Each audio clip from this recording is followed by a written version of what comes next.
আমি আপনাদের মাধ্যমে শিলচর লোকসভার অন্তর্গত প্রত্যেকজন সম্মানিত ভোটার সমর্থক এবং আমার শুভাকাঙ্ক্ষী যারা আছেন, যারা স্বতঃস্ফূর্তভাবে 26 তারিখের নির্বাচনে অংশগ্রহণ করে আমাকে আশীর্বাদ করেছেন, তাদেরকে আমার কৃতজ্ঞতা এবং ধন্যবাদ জ্ঞাপন করি। এবং আমি বিশ্বাস করি ওনারা যে পরিশ্রম করেছেন এই পরিশ্রম সার্থক হবে।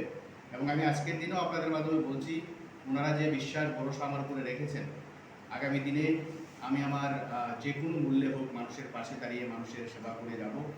এবার আমরা আশা করি যে এই 4 তারিখের যে ফলাফল, এই ফলাফল মানেই সাধারণ মানুষের পরিশ্রম এবং এই পরিশ্রম সার্থক হবে এবং আমরা কংগ্রেস দল বিজয়ী হব নিশ্চিত। আপনারা দেখছেন আজকের Barak, a house of Adrija digital media.